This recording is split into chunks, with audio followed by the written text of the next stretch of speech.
اعوذ باللہ من الشیطان الرجیم، بسم اللہ الرحمن الرحیم۔ السلام علیکم، کیسے ہیں آپ سب لوگ؟ آج انشاءاللہ تعالی ہم تیسرے پارے کا 10واں رکوع مکمل کریں گے۔ چلیے نکال لیجیے سبق۔ ان الذین کفروا، بے شک جو لوگ کافر ہیں، لن تغنی عنہم اموالہم، ہرگز کام نہ آئیں گے ان کو ان کے مال، ولا اولادہم، اور نہ ان کی اولاد، من اللہ شیئا، اللہ کے سامنے کچھ بھی، وَأُولَٰئِکَ هُمْ وَقُودُ النَّارِ، اور وہی ہیں ایندھن دوزخ کے۔ اچھا، اب میں نے آپ کو بتایا تھا نا کہ یہ جو سورہ آل عمران کی جو پہلی 80-90 آیتیں ہیں، یہ نجران سے ایک وفد آیا ہوا ہے، اور اس کے ساتھ جو ہے وہ مناظرہ اور بحث و مباحثہ اور دین کی جو ہے نا ان کے شکوک و شبہات جو ہے وہ نبی پاک صلی اللہ علیہ وسلم دور فرما رہے ہیں۔ اب یہاں پہ اللہ تعالیٰ نے قیامت کا ذکر فرما دیا کہ اللہ کے سامنے کچھ بھی جو ہے وہ کام نہیں آئے گا، انجام بتا دیا کہ دنیا کی جو چیزیں ہیں ان میں سے کچھ بھی آخرت میں آپ کو جو ہے وہ خدائی عذاب سے نہیں بچا سکتی اگر ان کو غلط ہم نے استعمال کیا ہوا ہے۔ تو اب ان آیات میں جو اصلی خطاب تھا وہ تو وفد نجران پہ تھا نا، جسے عیسائی مذہب اور قوم کی سب سے بڑی نمائندہ جماعت کہنا چاہیے۔ یہ بہت بڑا وفد تھا نا، 60 لوگوں کا۔ تو یہی جو ہے وہ نبی پاک صلی اللہ علیہ وسلم کی خدمت میں جس وقت حاضر ہونے کے لیے مدینہ سے روانہ ہوا، تو میں نے پچھلے رکوع میں آپ کو بتایا تھا کہ ان کا ایک بہت بڑا پادری تھا، ابو حارثہ بن علقمہ۔ تو یہ بڑا ان کا عیسائیوں کا عالم اور پادری اور باعزت شخص مانا جاتا تھا۔ تو یہ وہاں سے جب مدینہ سے نکلا ہے تو یہ خچر پہ سوار تھا، تو خچر نے ٹھوکر کھائی، تو اس کے ساتھ اس کا بھائی بھی تھا، اس کا نام تھا کرز بن علقمہ۔ تو جب خچر نے ٹھوکر کھائی تو ان کے بھائی نے کی زبان سے نکلا کہ برا ہو نبی کا، محمد صلی اللہ علیہ وسلم کا، نعوذ باللہ۔ تو جو ابو حارثہ تھے نا، یعنی وہ جو پادری تھا، انہوں نے کہا کہ تیرا برا ہو۔ تو ان کے بھائی نے حیران ہو کر کہا کہ اس کلمے کا کیا سبب ہے؟ مطلب آپ تو خود ان کے خلاف ہیں، اگر میں نے برا کہہ دیا تو اس میں مجھے برا کہنے کا کیا مقصد بنتا تھا؟ تو ابو حارثہ نے کہا کہ واللہ، یعنی واللہ کا مطلب ہوتا ہے قسم اللہ کی، قسم اللہ کی ہم خوب جانتے ہیں کہ یہ محمد صلی اللہ علیہ وسلم وہی نبی ہیں جن کی بشارات ہماری کتابوں میں دی گئی تھی۔ تو پھر ان کے بھائی جو کرس تھے انہوں نے کہا کہ آپ مانتے کیوں نہیں ہیں؟ تو کہنے لگا کہ جو محمد صلی اللہ علیہ وسلم پہ اگر میں ایمان لے آیا نا، تو یہ بادشاہ جو بے شمار دولت ہم کو دے رہے ہیں، عزت اعزاز و اکرام سے نواز رہے ہیں، یہ سب واپس لے لیں گے۔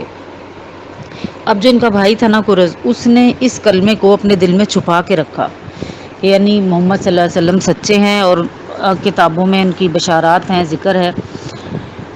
چھپا کے رکھا، اور آخر یہی جو ہے نا کلام وہ ان کے اسلام کا سبب ہوا، اور وہ رضی اللہ تعالیٰ عنہ و رضوا عنہ میں شامل ہو گئے۔ تو اب یہ جو دنیاوی مال و متال اللہ تعالیٰ نے گنوایا کہ اولاد اور مال ہرگز قیامت میں کام نہ آئے گا،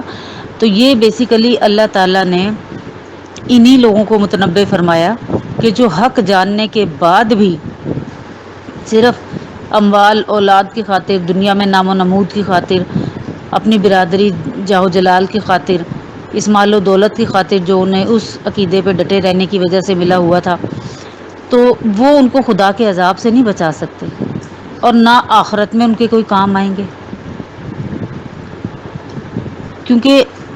آخرت میں کام آنے والی چیزوں کی فہرست اللہ تعالیٰ نے گنوا دی ہے نا کہ وہ کیا چیزیں ہیں، کہ وہ اعمال ہیں۔ اور جو کوئی شخص ان اعمال کی طرف نہ بڑھے اور دنیا کے مال و دولت کی طرف بڑھے اور دنیا کے مال و دولت کو اپنا دین مذہب دھرم بنائے رکھے، تو کیا ہے کہ اس کو اللہ تعالیٰ نے پہلے ہی بتا دیا کہ پھر یہ چیزیں جو ہیں وہ دوزخ کے ایندھن سے اور عذاب سے تمہیں بچانے والی نہیں ہیں۔ ہم بھی سوچ لیں کہ ہم کن کاموں میں پڑے ہوئے ہیں، ہمارے اوقات کن کاموں میں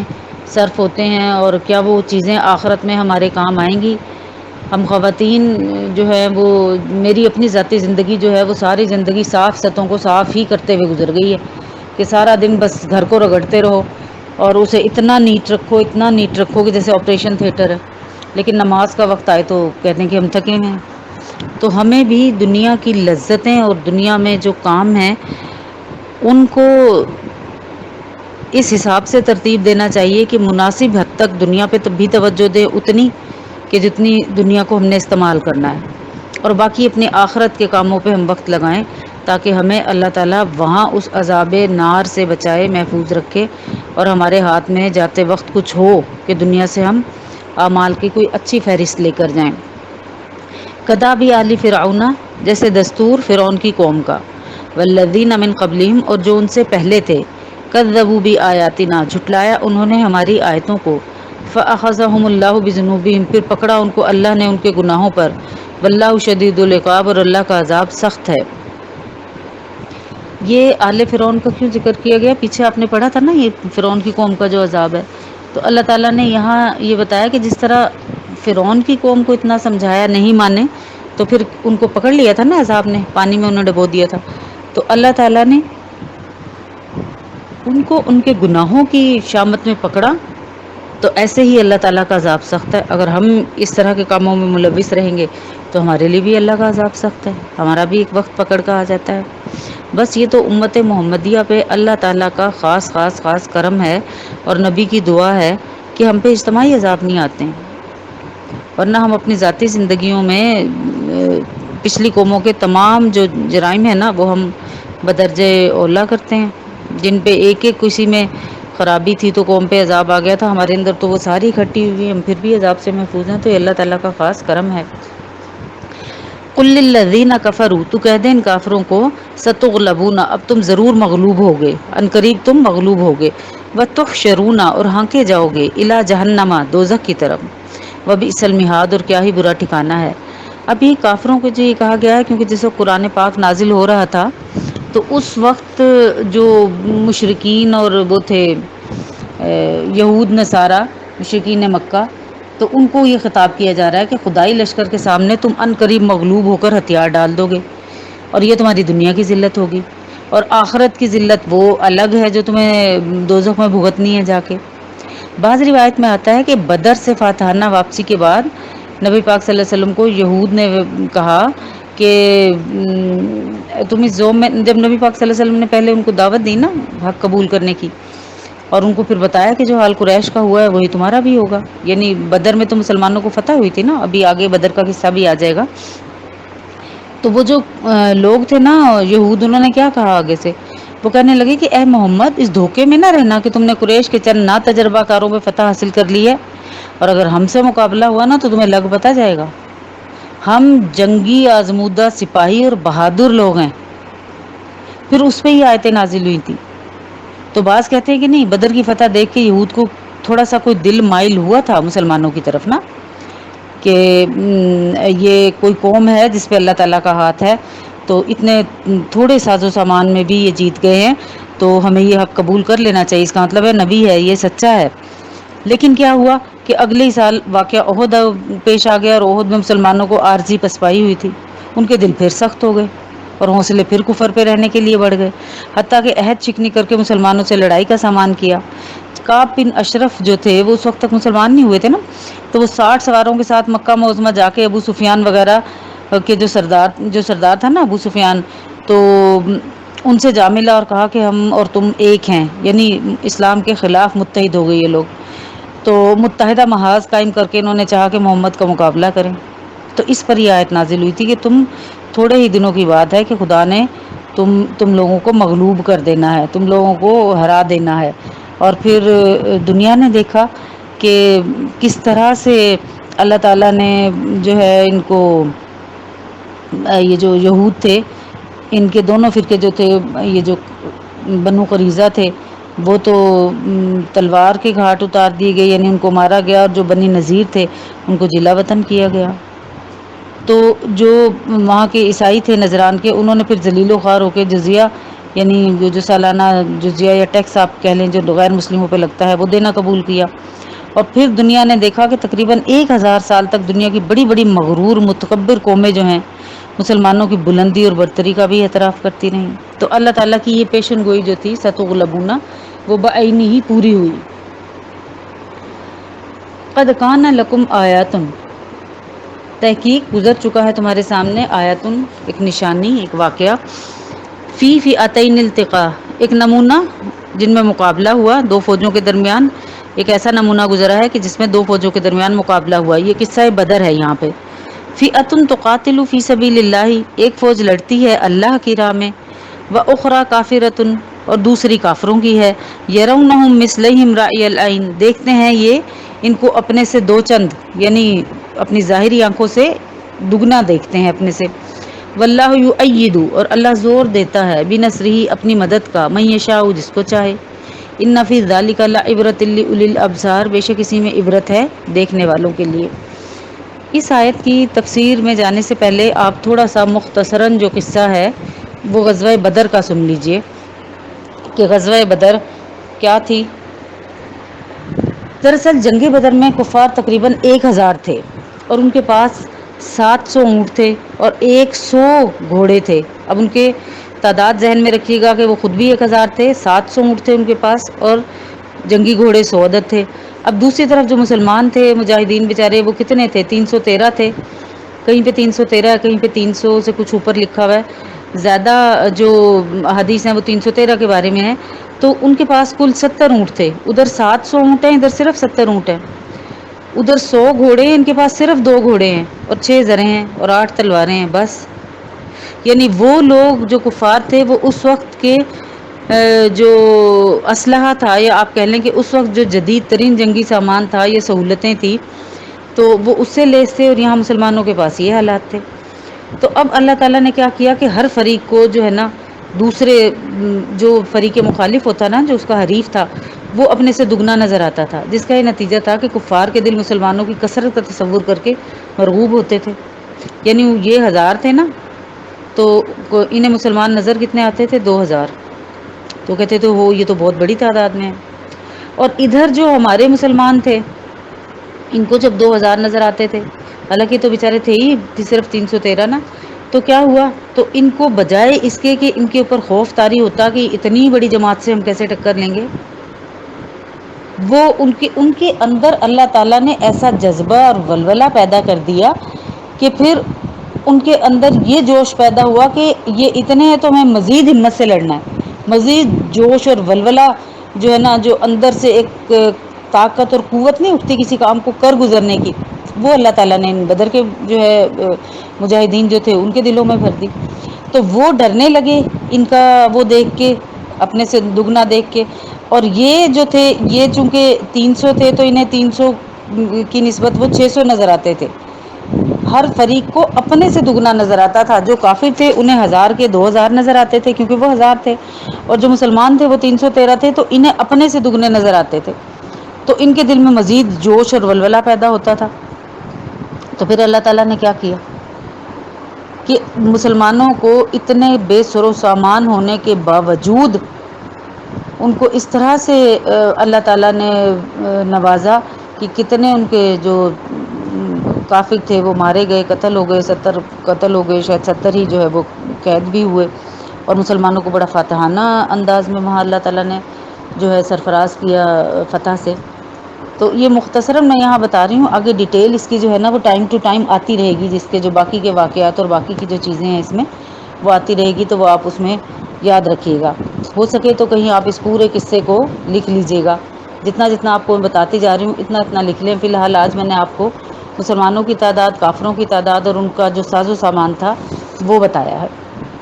آگے اللہ تعالیٰ نے فرمایا زُيِّنَ لِلنَّاسِ حُبُّ الشَّهَوَاتِ، فریفتہ کیا ہے، یہ مزین کیا ہے لوگوں کے لیے حب الشہواتی، مرغوب چیزوں کی محبت نے. من النساء، جیسے کون سی مرغوب چیزیں؟ وہ اللہ تعالیٰ نے گنوا دیں. جیسے عورتیں، والبنینا، بیٹے، والقناطر، خزانے، المقنطرۃ، جمع کیے ہوئے، من الذھب، سونے کے، والفضۃ، اور چاندی کے، والخیل المسومۃ، گھوڑے نشان لگائے ہوئے، والانعام، مویشی، والحرث، کھیتی. ذالک متاع الحیات الدنیا، یہ فائدہ اٹھانا ہے دنیا کی زندگی میں. واللہ عندہ حسن المآب، اور اللہ ہی کے پاس ہے اچھا ٹھکانہ. ابھی تھوڑا پہلے تو آپ لوگ یہ سمجھ لیجئے کہ جو دنیا کی محبت کی چیزیں ہیں وہ پوری کی پوری عذاب بھی نہیں ہیں کہ ہر وقت انسان یہ کہتا رہے کہ وہ بری ہی ہیں. دنیا کی لذیذ اور مرغوب چیزوں کو، جن کی تفصیل بھی اللہ تعالیٰ نے اوپر بتا دی ہے، کہ اپنے فضل و حکمت سے انسان کے لیے اللہ تعالیٰ نے مزین فرمایا ہے. اس طرح مزین فرمایا کہ ان کی محبت انسان کے دل میں ڈال دی ہے۔ پھر اس میں بہت سی حکمتیں بھی پوشیدہ ہیں۔ کیا حکمت ہے کہ دیکھیں، ہزاروں حکمتیں ہیں، ہزاروں، لیکن مختصراً میں ایک آدھ آپ کو بتا دیتی ہوں کہ طبعی طور پر اگر انسان ان چیزوں کی طرف مائل اور محبت کرنے والا نہ ہوتا تو دنیا کا سارا نظام درم بھرم ہی ہو جاتا۔ کسی کو کیا غرض تھی کہ وہ کھیتی باڑی کی مشقت اٹھائے، یا مزدور جو ہے وہ مزدوری کرنے کے لیے گھر سے کیوں نکلے؟ پھر جو روپے پیسے والے لوگ ہیں وہ ہاتھ میں روپیہ پیسہ لے کے چیزوں کو خریدنے کیوں نکلیں؟ چیزیں خرید کے جمع کر کے ان کا استعمال اپنے لیے کر کے ان چیزوں سے حاصل ہونے والا سکھ اپنے لیے خریدنا، یہ دنیا کی بقا اور اس نظام کو ٹھہرانے کے لیے بڑا ضروری ہے نا۔ مالدار تو اس فکر میں گھر سے نکلتا ہے کہ میں پیسے خرچ کر کے کوئی ایسی چیز لے کر آؤں جس سے مجھے سکھ ہو۔ بعض اوقات تو صرف ایک مزدور لے کے آتا ہے، گھر میں کوئی ٹیپ خراب ہے، کوئی گٹر خراب ہے، کچھ اس کو مزدوری کے لیے کوئی انسان چاہیے، تو وہ اپنے پیسے خرچ کرتا ہے، تو اس میں دو طرفہ کام ہو گیا، اس کو کمفرٹ ملا کہ اس کا حساب کتاب ٹھیک ہو گیا گھر کا، اور اس مزدور کو پیسے مل گئے، تو ایک نظام بنا نا دنیا کا، کسی نے پیسے خرچ کیے، کسی نے پیسے کمائے۔ تو پھر اللہ تعالیٰ نے یہ ساری چیزیں جو ہیں دنیا کی جو محبت ہمارے دلوں میں ڈالی ہے، تو اس محبت سے انسان کا یہ امتحان، ایک یہ حکمت بھی ہے کہ امتحان لینا مقصود ہے کہ ہم سرسری ظاہری مرغوبات اور اس کی چند روزہ لذت میں مبتلا ہونے کے بعد ان سب چیزوں کو اپنے رب اور خالق و مالک کو یاد رکھتے ہیں، ان سب چیزوں اور ان کے فوائد سے گزرتے ہوئے، یہ بس ان چیزوں میں ہی جو ہے وہ ان کی محبت میں ہی دل الجھ کے رہ گیا ہے، اور جس نے یہ چیزیں عطا کی ہیں اس کا کہیں ذکر ہی نہیں ہے۔ تو یہ جو مال ہے یہ آپ کے لیے فتنہ ہے، یہ بڑی اچھی چیز بھی ثابت ہو سکتا ہے، بہت بری چیز بھی ثابت ہو سکتا ہے۔ اسی کی محبت میں الجھ کے آپ فرائض اور واجبات سے بھی جا سکتے ہیں، اور اس مال کو اللہ تعالیٰ کی محبت میں خرچ کر کے آپ بہت بلند درجے بھی حاصل کر سکتے ہیں۔ تو جن لوگوں نے انہی چیزوں کو اپنی حیات زندگی سمجھ لیا، یا آپ یہ سمجھ لیں کہ حیات آخرت کی طرف کوئی توجہ ہی نہ کی اور انہی چیزوں کے دائرۂ کار میں گھس کے رہ گئے، تو ان کے لیے تو پھر قیامت کے دن کچھ بھی نہ بچا۔ اور جن لوگوں نے ان چیزوں کو، یعنی مال، اولاد، بیٹے، جو مویشی، جو کھیتی، یہاں اللہ تعالیٰ نے بتایا نا سونے چاندی کے ڈھیر، نشان زدہ گھوڑے تو ویسے ہی اس میں بھی کام آتے ہیں نا، جہاد میں کام آیا کرتے تھے، ان سب چیزوں کو اللہ کی رضا حاصل کرنے کا ذریعہ بنا لیا، تو اس نے تو فائدہ دنیا میں بھی اٹھا لیا اور آخرت بھی اس کے لیے بہت اچھی ہے، اگر اس نے ایک حد میں رہ کے کام کیا۔ اور اگر وہ اس حد سے گزر گیا اور انہی چیزوں کی محبت میں الجھ کے رہ گیا اور پھر اللہ تعالیٰ کی طرف اس کا دھیان نہ گیا، تو وہی چیزیں اس کے لیے عذاب کا باعث بن جاتی ہیں، کیونکہ قرآن کریم میں اللہ تعالیٰ نے ارشاد فرمایا ہے فَلَا تُعْجِبْكَ أَمْوَالُهُمْ وَلَا أَوْلَادُهُمْ إِنَّمَا يُرِيدُ اللَّهُ لِيُعَذِّبَهُمْ بِهَا فِي الْحَيَاةِ الدُّنْيَا، یعنی آپ صلی اللہ علیہ وسلم ان کافروں کے مال اور اولاد سے متعجب نہ ہو، متعجب کا مطلب ہے تعجب میں نہ پڑیں، کیونکہ ان نافرمانوں کو مال اور اولاد دینے سے کچھ ان کا بھلا نہیں ہوا، یعنی یہ چیزیں انہیں بھلائی کے لیے نہیں دیں، بلکہ کیا ہے، یہ مال، اموال، اولاد آخرت میں ان کے لیے عذاب بنیں گے ہی، دنیا میں بھی دن رات انہی کی فکر اور مشاغل کے باعث جو ہے وہ عذاب ہی بنے ہوئے۔ اگر آپ کے پاس ایک گاڑی ہے تو اس کی مینٹیننس آسان ہے، اگر آپ کے پاس دو گاڑیاں ہیں تو آپ کو دو کی مینٹیننس کرنی ہے، تھوڑی مشقت اور جھنجھٹ میں تو پڑے نا۔ آپ ایک فلور پہ رہتے ہیں، ایک بلڈنگ ہے، تو اسی کی صفائی ستھرائی، مینٹیننس، سجانا سنوارنا، ضرورت کے مطابق اس کو استعمال کرنا، وہ بس ایک فلور کا ہے نا۔ اگر آپ ڈبل سٹوری گھر میں رہتے ہیں تو آپ کو دو فلور سنبھالنے پڑتے ہیں، تو آپ کو کچھ جھنجھلاہٹ تو ہوئی، چیزوں کی زیادتی نے آپ کو کچھ مشغولیت تو دی، جبکہ آپ کی ضرورت بھی نہ ہو۔ تو یہ چیزیں جو دنیا میں عطا کی جاتی ہیں، یہ ساری کی ساری انسان کو آزمانے کے لیے ہیں۔ اولاد اللہ تعالیٰ کی بہت بڑی نعمت ہے، لیکن اولاد ہی انسان کو کتنے برے برے کاموں میں پھنساتی ہے، اپنی ضروریات کا منہ کھول کے۔ کتنا بڑا امتحان ہے، اولاد کی اینک سے انسان ہر رشتے کو دیکھتا ہے، ہر رشتے میں کیڑے نظر آتے ہیں صرف اولاد کی وجہ سے، اولاد کی وجہ سے نہ حلال کا پتہ نہ حرام کا پتہ، بس ان کی خواہشات۔ پھر اولاد اگر نیک ہے، آپ کے لیے صدقہ جاریہ ہے، تو آپ بڑے خوش قسمت ہیں، اور اگر بد ہے تو پھر آپ کی یہ دنیا بھی جہنم اور آخرت تو جہنم ہے ہی۔ کتنے بڑے بڑے جو لوگ باعزت لوگ ہوتے ہیں، اولاد کی وجہ سے ان کی پگڑیاں کتنی اچھلتی ہیں، ہمارا روز کا مشاہدہ ہے۔ تو اللہ تعالیٰ نے یہ ساری چیزیں جن کا ذکر کیا گیا ہے کہ مزین کر دیا گیا ہے لوگوں کے لیے، کیا مرغوب چیزیں، عورتیں ہیں،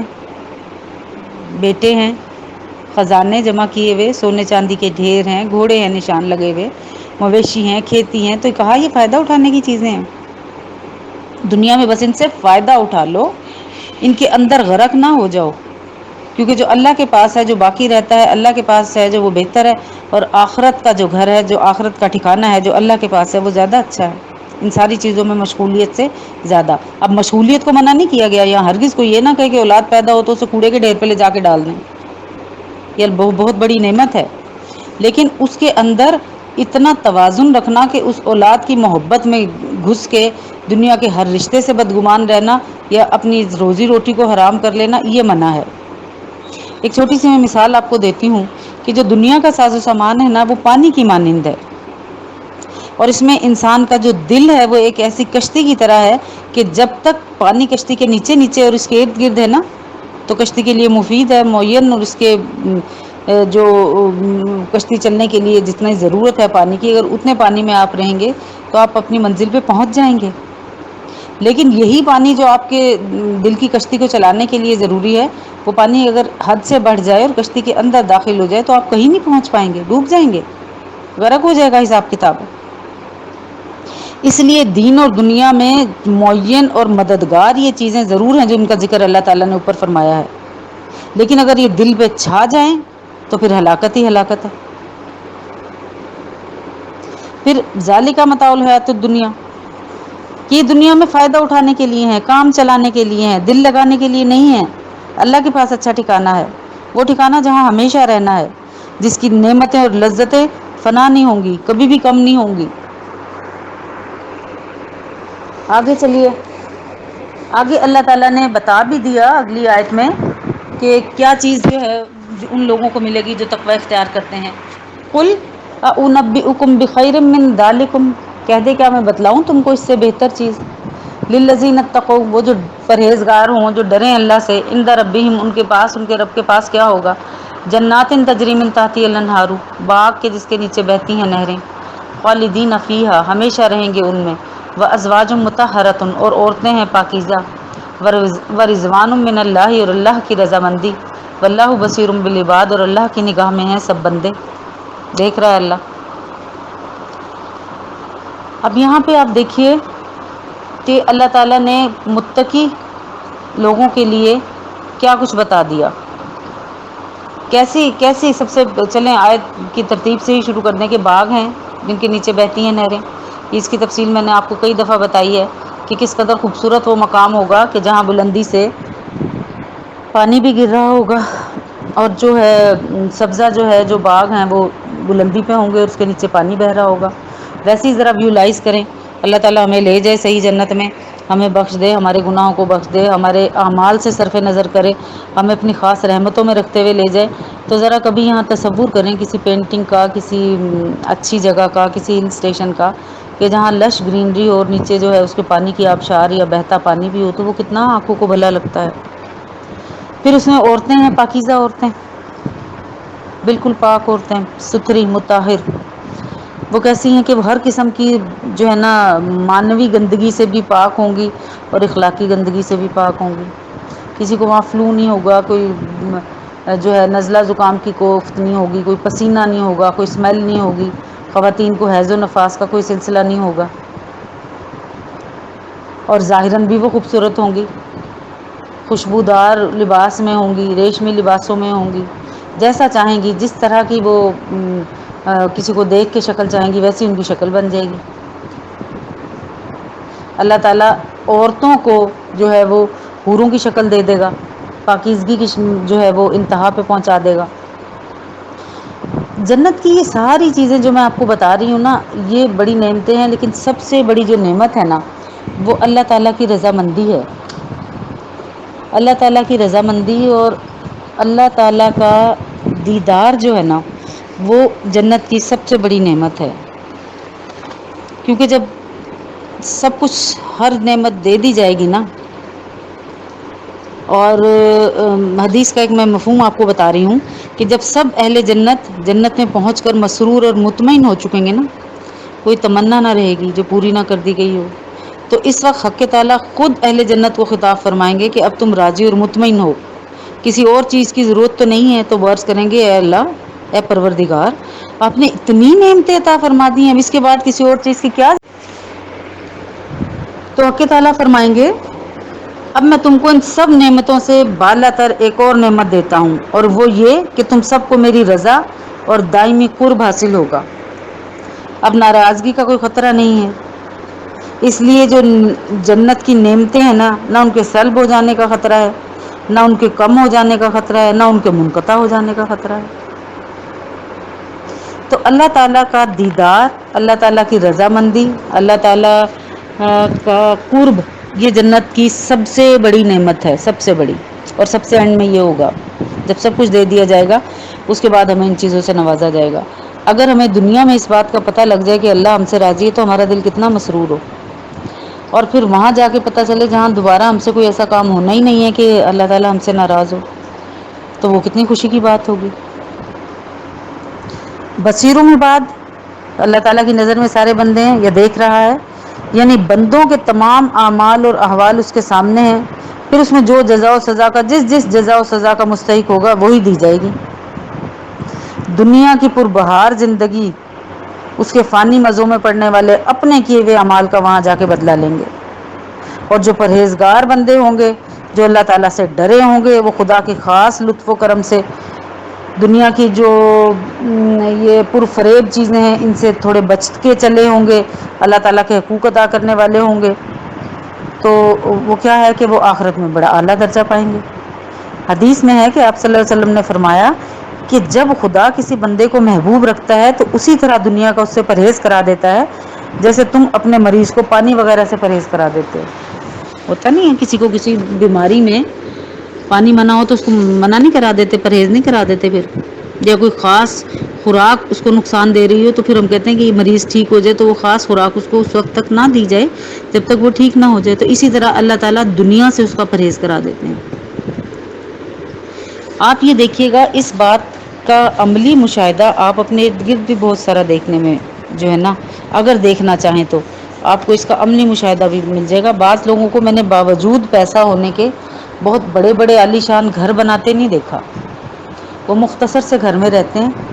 زندگی کے سامان کو، جھنجھٹوں کو اتنا نہیں پالتے کہ سارا وقت ان جھنجھٹوں میں ہی لگ جائے۔ ایک سیدھی سادی نوکری کی، حلال کا کمایا، گھر آ گئے، باقی کا اپنا فرائض اور واجبات میں وقت لگا دیا اور اللہ تعالیٰ کو خوش رکھا، اور ان کے کام اللہ تعالیٰ کی عطا سے اللہ تعالیٰ نے ان کے روزی میں بھی برکت دی ہوئی ہوتی ہے، ان کا کوئی کام دنیا کا اڑتا بھی نہیں ہے۔ سب سے پہلے تو آپ دنیا میں کامیابی کا جو معیار ہے اس کو بدلنے کی ضرورت ہے کہ ہمارے پاس جو کامیابی کا معیار ہے وہ ہے ہی یہ کہ بہت بڑی سی گاڑی، بہت اچھا عالیشان گھر، بینک بیلنس، سونے چاندی کے ڈھیر، یہ برانڈڈ کپڑے، جوتے، رہائش کے لیے ایسے اعلیٰ مکان کہ 2-3 افراد اگر گھر کے ہیں تو کم سے کم 10 ان کے اوپر ملازم چاہیے۔ تو شریعت کو یہ سب کچھ مطلوب نہیں ہے۔ جتنا بڑا گھر، جتنا بڑا کاروبار، آپ چلیں یہ ساری باتیں شاید سمجھ سے بالا تر ہو جائیں، آپ اپنی الماری کھول کے دیکھ لیجئے، جتنے ہمارے پاس کپڑے زیادہ ہوتے ہیں نا اس کے جھنجھٹ ہی نہیں ختم ہوتے، 24 گھنٹے الماری سر پہ آئی ہوئی ہوتی ہے، آئی بھی ہوتی ہے کہ نہیں آئی بھی ہوتی، جب الماری کھولو دھڑ دھڑ سر پہ گرنے کو، یا آپ انہیں استری کروانے کی ٹینشن میں ہوتے ہیں یا کرنے کی ٹینشن میں ہوتے ہیں۔ استری کروایا، ہینگ کیا، پھر وہ ہینگروں میں بھی رکھا اس کو میں مٹی پڑ گئی، پہننے کا موقع ہی نہیں آیا، 20 کپڑے، 20 جوڑے، سیزن گزر گیا، پتہ چلا فلاں 4 سوٹ تو ہم نے نکالے تک نہیں ہیں، اس لیے کہ کپڑوں کی بہتات اتنی زیادہ ہے۔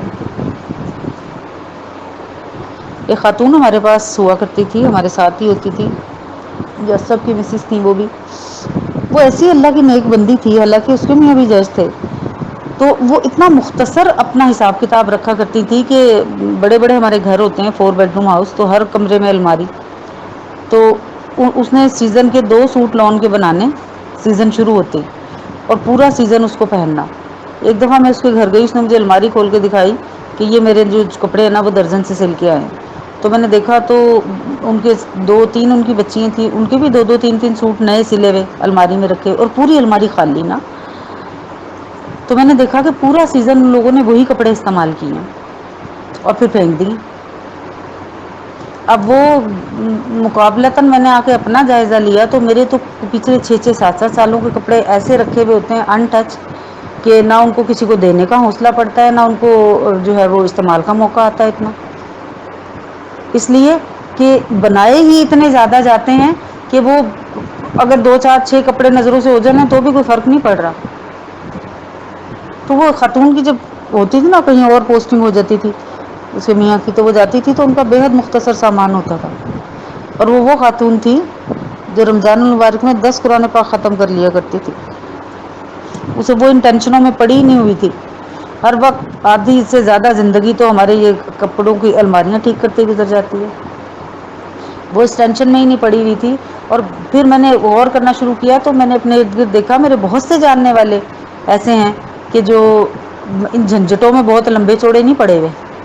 ٹھیک ہے مناسب حد تک صاف ستھرے کپڑے ہونے چاہیے، نئے کپڑے ہونے چاہیے موقع بے موقع، تو ٹھیک ہے وہ بنا لی اللہ تعالیٰ نے جو دیا، اس کے بعد نہ کچھ اگلے سیزن کے لیے اٹھا کے گٹھڑ کپڑے باندھ کے رکھنا اگلے سیزن کے لیے۔ اللہ تعالیٰ مجھے ہدایت دے، آپ کو بھی ہدایت دے کہ ہم اگلا سیزن دیکھا نہیں ہے کہ ہم مریں گے یا جئیں گے، لیکن بے تحاشا کپڑ اٹھا کے رکھنا اس لیے کہ بناتے ہی اتنے زیادہ ہیں، تو وہ لوگ نہیں اچھا کرتے کہ جو بناتے ہی تھوڑے ہیں اسی سیزن میں فارغ ہو گئے الماریاں بالکل خالی نیٹ، اگلے سیزن زندہ رہ گئے تو نئے بن جائیں گے۔ سامان 100 برس کا ہے پل کی خبر نہیں، کاش اس پہ ہمیں یقین آ جائے اور ہم اپنے اعمال کو کچھ درست کر لیں۔ چلیے،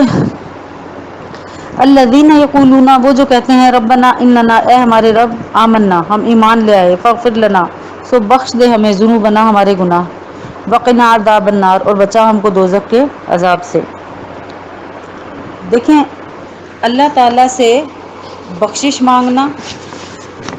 اور پہلے تقوی اختیار کرنا اور پھر اس پر بخشش مانگنا، یہ اللہ تعالیٰ کو بڑا محبوب ہے۔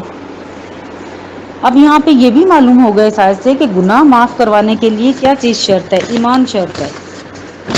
پہلے آپ ایمان پہ ہوں، دیکھیں تو پھر جو ہے نا وہ دوزخ کے عذاب سے بچنے کی وہ کریں۔ اگر ایمان ہی نہیں ہے، کوئی عیسائی کہے کہ اللہ میاں مجھے دوزخ میں نہ ڈالیں، تو اس کا اللہ سے کیا تعلق ہے؟ اللہ کے بتائے ہوئے کلیے قانون پہ ہی اس نے عمل نہیں کیا تو پھر اس کا جنت و دوزخ سے تو کوئی تعلق نہیں ہے نا، وہ تو بس دوزخ ہی دوزخ ہے اس کے لیے۔ یہ وہ والے لوگ ہیں جو کہتے ہیں کہ آمنا، پہلے ہم ایمان لائے، ربنا آمنا، پہلے ہم ایمان لے آئے پھر ہمیں بخش اللہ ہمارے گناہوں کو۔ تو یہاں اس آیت سے بات ثابت ہوئی ہے کہ بخشش کے لیے دعا بھی اس کے لیے کی جا سکتی ہے جو ایمان پہ مرا ہو، اور دعا مانگ بھی وہی سکتا ہے جو حالت ایمان میں ہو، ورنہ دوزخ میں تو اس نے جانا ہی جانا۔ اللہ تعالیٰ کا کلیہ قانون جو اللہ تعالیٰ نے بنا دیا ہے اس دنیا میں، بتا بھی دیا ہے اپنے پیغمبروں کے ذریعے، تو اسی کلیہ قانون کو اپلائی کیا جائے گا، اس سے ہٹ کے نہیں اپلائی کیا جائے گا۔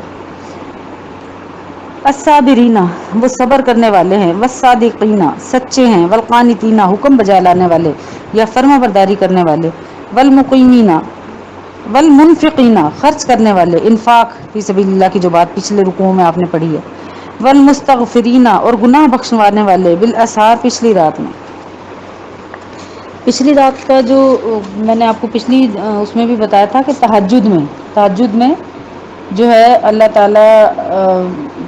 آسمان دنیا پہ تشریف رکھتا ہے، اور پھر جو ہے وہ دعائیں اور مناجات جو بھی آپ مانگے تو اللہ تعالیٰ اس کو بہت قریب، جس کو کہتے ہیں نا عرفاً جس کو کہا جاتا ہے کہ اللہ تعالیٰ نیڑے ہو کے سن رہا ہے، وہ والی بات ہے۔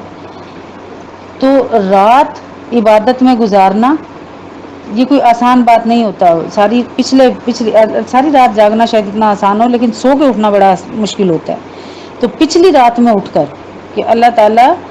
کہ جو صحت دی ہوئی ہے اس صحت کو استعمال کرتے ہوئے، اب پہلے تو بات ہے کہ اللہ کے راستے میں بڑی بڑی تکلیفیں اٹھا کے بھی فرما برداری پہ جمے رہنا، معیشت کے سے رکے رہنا، نافرمانی سے رکے رہنا، جیسے کوئی ناموافق حالات آ جائیں تو زبان سے جو ہے نا کلمہ کفر نہ ہو، کوئی شکوہ نہ زبان جو ہے وہ ادا کر دے، پھر دل کے معاملے میں، دل کی نیت کے معاملے میں بھی سچے ہوں، پوری تسلیم اور رضا کے ساتھ خدا کے احکام بجا لانے والے ہوں، پھر خدا کی دی ہوئی دولت کو اس کے بتلائے ہوئے مواقع میں خرچ کرنے والے بھی ہوں۔ انفاق بتایا تھا نا آپ کو، جو راستے جو طریقے اللہ تعالیٰ نے بتائے ان طریقوں کے مطابق دولت جو ہے نا وہ خرچ کرنے والے ہوں۔ پھر پچھلی رات میں اٹھ کر جو تمانیت اور بڑی اللہ تعالیٰ کے ساتھ ایک ربط کا جو بڑا اہم ذریعہ ہوتا ہے نا، رات کا پچھلا پہر، تو اس میں اٹھنا بہرحال مشکل ہوتا ہے، لیکن اس کا درجہ کو ہوتا ہے تمام نفلی عبادتوں میں پچھلی رات میں اٹھنا، تہجد میں اٹھنا بڑا درجہ رکھتا ہے، تو اس وقت وہ اپنے گناہ اور تقصیرات معاف کراتے ہیں۔ اور گناہ اور تقصیرات بھی کیسے معاف کرواتے ہیں کہ رات کا اکثر حصہ تو عبادت میں گزارا اور سحر کے وقت توبہ کی کہ اللہ تعالیٰ اس عبادت میں جو کمی کوتاہی رہ گئی ہے نا، جو تقصیر رہ گئی ہے، یا اللہ تعالیٰ اسے معاف فرما۔ تمام انبیاء کا اور تمام اولیاء اللہ کا یہی دستور رہا کہ وہ ہر وقت اپنے گناہوں کی معافی مانگتے تھے۔ لوگ کہتے تھے کہ کوئی تو گناہ کیا ہی نہیں ہے، تو پھر معافی کس بات کی آپ لوگ مانگتے، اتنا اتنا رو رو کے اپنے آپ کو عجز میں تذلل میں مبتلا کیوں کرتے ہیں؟ تو تمام اولیاء، تمام پیغمبر فرمایا کرتے تھے کہ جتنی عبادتیں یا جو حق اللہ تعالیٰ کا تھا وہ ہم نے اپنی بشری استطاعت کی حد تک پورا کرنے کی کوشش کی، اس میں جو کمی کوتاہی رہ گئی ہم اللہ تعالیٰ سے اس کی معافی مانگتے ہیں۔ تو کیا ہم اس کی معافی نہ مانگیں؟ حضرت عائشہ فرمایا کرتی ہیں کہ نبی پاک صلی اللہ علیہ وسلم اتنا رویا کرتے تھے، اتنا رویا کرتے تھے نمازوں میں، اتنی دیر قیام کیا کرتے تھے کہ پاؤں سوج جاتے تھے، ورم آ جاتا تھا۔ تو حضرت عائشہ نے کہا کہ آپ کیوں اتنی مشقت میں پڑے رہتے ہیں؟ آپ بخشے ہوئے تو ہیں، آپ کیوں اتنی مشقت میں پڑے رہتے ہیں؟ تو آپ نے فرمایا کہ جس نے مجھے بخشا ہے میں اس کا شکر ادا نہ کروں؟ ہمارے پاس تو بخشش کی بھی کوئی دلیل نہیں ہے، نہ ہمارے اعمال ہیں، شکر کا تو سوال ہی پیدا نہیں ہوتا کہ ہم خواتین کسی بات میں شکر ادا کریں۔ اللہ کی ناشکری ترین مخلوق ہم خواتین ہیں، شوہر کی ناشکری ہیں، اور اللہ کی تو ہیں ہی ہیں۔ ایک بات پوری نہ ہو تو شروع سے ہم شروع ہوتے ہیں کہ شادی کے اتنے سال ہو گئے ہم نے آپ کے پاس کوئی خوشی نہیں دیکھی۔ اللہ تعالیٰ نے دن رات نعمتوں سے نواز رکھا ہے، اگر ایک دن کسی نعمت میں تھوڑی سی کچائی ہو جائے تو اسی وقت ناشکری کے کلمے ہمارے منہ سے نکلتے ہیں۔ اللہ تعالیٰ مجھے اور آپ کو معاف کرے کہ خواتین ہونے کے ناطے تو ہم ناشکرے پن کی انتہا کو پہنچے ہوئے ہوتے ہیں۔ تو ہم نے شکر ادا کر کے بھی عبادتیں کرنی تھی، ہم تو ابھی تو گناہوں کی معافی بھی نہیں مانگتے، تو شکر ادا کر کے شکرانے کے نوافل، یہ شکرانے کی عبادتیں ہم کہاں سے کریں؟ ہم تو زبان سے ہی شکر نہیں ادا کر سکتے۔ جو چیز نہیں ہے اس کے پیچھے پوری زندگی بھاگتے رہیں گے، جو چیز ہے اس کا کبھی ذکر ہی نہیں کریں گے۔ حالانکہ اللہ تعالیٰ نے کا یہ پکا اصول وعدہ آپ پڑھیں گے قرآن پاک میں جگہ جگہ کہ وَإِن شَكَرْتُمْ، اگر تم شکر ادا کرو، لَأَزِيدَنَّكُمْ، تو میں تمہیں زیادہ دوں گا، وَإِن كَفَرْتُمْ، اور اگر تم کفر کرو تو اِنَّ عَذَابَ رَبِّي لَشَدِيدٌ، تو تیرے رب کا عذاب جو ہے وہ شدید ہے، سخت ہے۔ تو اپنے ناشکرے پن سے بہت ساری ہم نعمتیں جو ہوتی ہیں ان کو انجوائے نہیں کرتے، اور جو ہوتی ہیں تو ناشکرے پن سے وہ نعمتیں سلب کر لی جاتی ہیں، ضائع ہو جاتی ہیں، وہ نعمتیں واپس لے لی جاتی ہیں۔ نبی پاک صلی اللہ علیہ وآلہ وسلم کے پاس ایک کوئی آپ کہہ دیں کہ سائل آیا، تو آپ صلی اللہ علیہ وسلم کے پاس اس وقت کچھ کھجوریں تھیں، تو آپ نے نا کھجور دی ان کو، تو انہوں نے کہا بس اتنی سی کھجور، وہ شاید تھوڑی سی کھجوریں تھیں، تو اس نے وہ کھجوریں بھی وہیں پھینکی اور چلا گیا۔ پھر ایک اور سائل آیا، آپ صلی اللہ علیہ وسلم نے وہ کھجوریں اس کو دیں، اس نے کہا اچھا یہ میرے نبی نے مجھے کھجوریں دی ہیں، تو اتنی بابرکت کھجوریں، میں تو انہیں ساری زندگی اپنے پاس رکھوں گا، میں تو انہیں بڑی احتیاط سے استعمال کروں گا۔ نبی پاک صلی اللہ علیہ وسلم نے، یعنی اس نے شکر ادا کیا نا دینے والے کا۔ نبی پاک صلی اللہ علیہ وسلم نے فرمایا اپنے ایک صحابی کو کہ جاؤ ام سلمہ کے پاس جاؤ، دیکھو اس کو کے پاس اگر کچھ درہم دینار ہیں تو ان سے کہو کہ وہ دے دیں، میں صدقہ کرنا چاہتا ہوں۔ وہ 40 درہم دینار وہاں سے آ گئے، یعنی اس کو اس کے شکر کی بدولت تھی، اسے وہ کھجوروں پہ اس نے اتنا شکر ادا کیا کہ اللہ تعالیٰ نے فوراً ہی اس کے لیے اور بندوبست بھی کر دیا۔ دنیا کی ناشکری ترین مخلوق ہم عورتیں، اور شکر کا جو ہے وہ مواقع جو ہیں وہ کتنے ہیں صبح سے شام تک، وہ کبھی میں کسی الگ لیکچر میں آپ کو بتاؤں گی کہ کن کن چیزوں کا شکر بنتا ہے جو ہم ادا نہیں کرتے۔ تو جب ہم شکر ادا نہیں کرتے تو نعمتوں کو سلب کر لیا جاتا ہے، بے برکتی ہو جاتی ہے گھر میں ہر وقت کی چک چک سے۔ تو اللہ تعالیٰ سے گناہ بخشوانے والے اور پچھلی رات میں اٹھ کر استغفار کرنے والے وہ اللہ تعالیٰ کو پسند ہیں، اور اللہ تعالیٰ ان کا ذکر کر رہا ہے۔ شہید اللہ انہ لا الہ الا ہوا، اللہ نے گواہی دی کسی کی بندگی نہیں سوائے اس کے، والملائکۃ، اور فرشتوں نے بھی، واولو العلم، اور علم والوں نے بھی، قائما بالقسط، وہی حاکم میں انصاف کے، لا الہ الا ہوا، کسی کی بندگی نہیں، عزیز الحکیم، زبردست حکمت والا ہے۔ اب یہاں پہ اللہ تعالیٰ نے انصاف کے لیے دو باتیں بتائی ہیں نا، کہ ایک تو وہ اتنا زبردست ہو کہ اس کے فیصلے سے کوئی سرتابی نہ کر سکے، اور حکیم اتنا ہو، یعنی حکمت سے اتنا کام لینے والا ہو، حکمت و دانائی سے پوری طرح جانچ تول کے ٹھیک ٹھیک فیصلہ کرنے والا ہو، پھر کوئی حکم جو ہے وہ بے موقع نہ دے۔ تو پھر جو کہ اللہ تعالیٰ عزیز ہے، حکیم ہے، تو پھر اسی کی ذات اس قابل ہے نا کہ اسی کی عبادت کی جائے۔ اب یہ جو نصارہ کا عقیدہ تھا کہ سارے جو قوم تھی اس کے جرموں کی سزا میں حضرت عیسیٰ نے اپنے آپ کو پھانسی دے لی، تو ایسے کبھی ہو سکتا ہے؟ اور باقی سب بری ہو گئے۔ تو جب وہ اتنی حکمت والا ہے، اتنا انصاف کرنے والا ہے، تو نصارہ کے اس عقیدے کا جو رد ہو نہیں گیا کہ سارے جرائم کی پاداش جب میں ایک شخص کو پھانسی دے دی جائے، وہ تنہا سارے جرموں کی سزا پالے، اور باقی کے لیے باقی جو لوگ بچے ہیں وہ ہمیشہ کے لیے بری اور پاک ہو جائے۔ تو خدا تعالیٰ تو عادل ہے، حکیم ہے، اس کی بارگاہ میں ایسی گستاخیوں کی کہیں گنجائش ہو سکتی ہے؟ یہاں بھی وہ جو وفد تھا نجران کا، ان کے باطل عقائد کا، جو ان کا عقیدہ حضرت مسیح کے بارے میں تھا، حضرت عیسیٰ کے بارے میں تھا، اس کا رد کیا گیا ہے۔ ان الدین عند اللہ الاسلام، بے شک دین جو ہے وہ اللہ کے نزدیک اسلام ہی ہے۔ وما اختلف الذین اوتوا الکتاب، اور مخالف نہیں ہوئے کتاب والے، الا من بعد ما جاءہم العلم، مگر جب ان کے پاس علم آ گیا، بغیم بینہم، آپس کی ضد اور حسد سے۔ یہ دیکھیں اسلام ایک واضح اور روشن چیز، پھر توریت اور انجیل جو پچھلی کتب سماوی تھی ان میں بھی اس کا ذکر تھا۔ تو محمد صلی اللہ علیہ وسلم نے قرآن کے کلام الہی ہونے کی خود جو دلیلیں دی، ان دلیلوں سے بڑی دلیل، وہ ان دلیلوں کو آپ کہہ لیں کہ موافق دلیل خود وہ کتابیں بھی تھی نا، کہ وہ پچھلی کتابیں آپ کی حقانیت کی شہادت دے رہی تھیں۔ تو توحید خالص جو ہے وہ ایک صاف ستھرا مضمون ہے، جو اہل کتاب مخالف اسلام ہو کر ان روشن حقائق کو جھٹلائیں اور نبی پاک صلی اللہ علیہ وسلم کی پیغمبری پہ ایمان نہ لائیں، حق تعالیٰ کی حکم برداری سے سرتابی کریں، تو اس میں کیا چیز مانے تھی؟ محض حسد، بغض، اناد، جاہ و جلال کی حرص۔ جیسے میں نے آپ کو پہلے ابو حارثہ بن علقمہ کا واقعہ سنایا، تو یہ ان لوگوں کی قدیم عادت تھی۔ جو یہود و نصارہ کے باہم اختلافات ہوئے نا، اور جو ہر فرقے میں، ہر مذہب میں بہت سے فرقے بنے،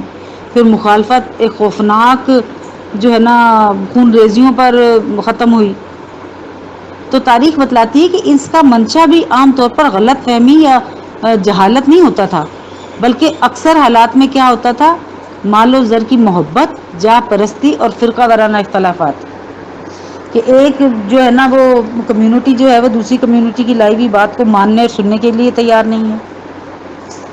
تو جتنے بھی کفار جو یہود نصارہ ہیں، انہوں نے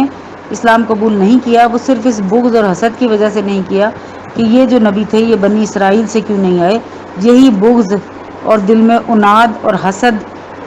جو ہے وہ ان کو اسلام یا اس اللہ تعالیٰ کے بتائے ہوئے صحیح راستے پہ آنے سے ہمیشہ ہی روکتا رہا، شروع سے لے کے اب تک۔ وَمَن يَكْفُرْ بِآيَاتِ اللَّهِ، اور جو کوئی انکار کرے اللہ کی آیتوں کا، فَإِنَّ اللَّهَ سَرِيعُ الْحِسَابِ، تو اللہ تعالیٰ جلد حساب لینے والا ہے۔ اللہ تعالیٰ کی آیتوں کا، دنیا میں اللہ تعالیٰ نے اتنے نشانات، اتنے معجزات، اتنے پیغمبر، اتنا سب کچھ بھیجا، تو وہ دنیا میں بھی حساب لیا لوگوں کا، پوری جو قومیں تھی وہ صفحہ ہستی سے مٹا دی اور پھر نئے لوگ پیدا کر دیے۔ پھر اگر دنیا میں کسی کا حساب نہ لیا، جیسے اب یہ آیت حکم کے حساب سے تو عام ہے نا، اب تک بھی جو کوئی انکار کرے، تو چاہے دنیا میں اللہ تعالیٰ اس کو وقتی فوری برباد نہ کرے، جلدی حساب نہ لے، لیکن آخرت کا حساب تو آنے ہی والا ہے نا۔ اور جلدی حساب لینے کا مطلب یہ ہے یہاں پہ کہ آخرت کا حساب قیامت پہ موقوف نہیں ہے۔ ہم میں سے جو جس وقت مر گیا بس اس کا تو حساب کتاب اسی وقت بند ہو گیا نا۔ تو جیسے ہی اس کا حساب کتاب بند ہوا، چاہے قیامت ابھی اور مزید 400 سال نہ آئے،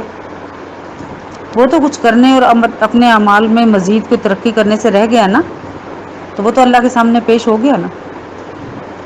تو اللہ تعالیٰ کے سامنے کھڑے ہونے، اللہ تعالیٰ کے سامنے پیش ہونے، اللہ تعالیٰ کے سامنے حاضر ہونے کا جو اللہ تعالیٰ نے بتایا ہے، ملکہ جس کے اندر یہ ہو تو وہ پھر اللہ تعالیٰ کی آیتوں سے انکار نہیں کرتا، نہ اللہ تعالیٰ کے بھیجے ہوئے نبی و پیغمبروں سے انکار کرتا ہے۔ جب ہم خدا کے سامنے کھڑے ہونے سے نہیں ڈرتے، جب ہم دنیا کا ہر برا کام کرتے ہیں۔ آج کے بعد سوچ لیجئے گا، جب ہم برے کام کرتے ہیں تو ہمارے اندر کون سی حس کا فرما ہوتی ہے، آپ بھی سوچیے گا، میں بھی سوچوں گی۔ فَإِنْ حَاجُّوكَ، پھر اگر وہ تجھ سے جھگڑا کریں، فَقُلْ أَسْلَمْتُ، تو کہہ دے میں نے تو اپنا منہ تابع کیا، وجہیہ للہ، اللہ ہی کے لیے، وَمَنِ اتَّبَعَنِی، اور اس نے بھی جو میرے ساتھ ہیں،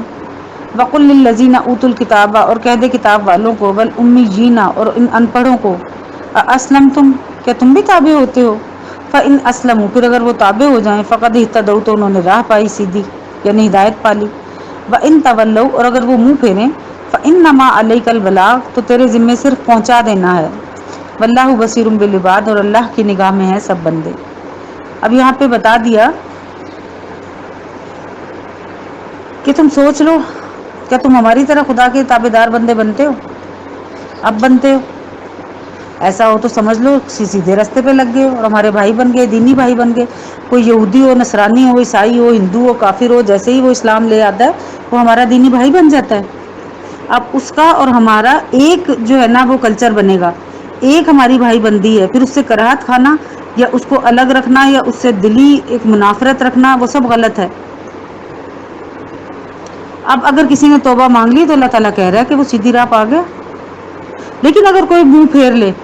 اللہ تعالیٰ کا نبی اتنی کچھ بتا رہا ہے، اتنی نشانی اللہ تعالیٰ کی دکھا رہا ہے، قرآن سب سے بڑا معجزہ ہے، قرآن سب سے بڑی نشانی ہے، پھر بھی کوئی منہ پھیرے تو اللہ تعالیٰ کی نگاہ میں سب بندے ہیں، اور نبی کو تسلی دے دی کہ تیرے ذمہ صرف پہنچا دینا ہے۔ اب تو ان کی اس بات میں گھلنا کہ انہوں نے نہیں قبول کیا تو لوگوں کو پکڑ پکڑ کے تم جنت میں نہیں ڈال سکتے، بس تمہارا کام پہنچا دینا ہے میرے پیغام کو۔ جو کوئی مانے جو کوئی نہ مانے، ان کے غم اور فکر میں نہ گھلائیں اپنے آپ کو۔ اور واللہ بصیر بالعباد، اللہ کی نظر میں سارے بندے ہیں کون کیا کر رہا ہے۔ آج جتنا کچھ پڑھا سیکھا، اللہ تعالیٰ مجھے اور آپ کو اپنے اپنے رویوں پہ غور کرنے کی توفیق عطا فرمائے، اپنے اندر جھانکنے کی توفیق عطا فرمائے۔ ہم ایمان پہ کس حد تک قائم ہیں، ایمان کا دعویٰ تو کرتے ہیں لیکن اس میں کس حد تک کامیاب ہیں۔ اللہ تعالیٰ ہمیں اس ساری سچویشن کو انالائز کرنے کی توفیق عطا فرمائے، اس میں بہتری کی توفیق عطا فرمائے، ہمارے چھوٹے اعمال کو بھی بڑا کر کے قبول فرمائے۔ ہم تھوڑا سا اللہ کی طرف چلیں تو اللہ تعالیٰ ہمیں بھاگ کے پکڑ لے اور ہمیں بہت سارا اپنے راستے کی توفیق عطا فرمائے، بہت زیادہ اپنے راستے میں خرچ کرنے کی توفیق عطا فرمائے، اپنے راستے میں چلنے اور اپنی مصروفیات کو ترک کرنے کی توفیق عطا فرمائے کہ وہ کام جن کے بغیر بھی گزارا ہو جاتا ہے ہم سارا دن انہی میں گزار دیتے ہیں، اور اللہ تعالیٰ کے جو واجب اور فرائض ہمارے اوپر ہیں ہم ان کو بھی پورا نہیں کرتے۔ اللہ تعالیٰ مجھے اور آپ کو عمل کرنے کی توفیق عطا فرمائے۔ آمین۔ وآخر دعوانا ان الحمد للہ رب العالمین۔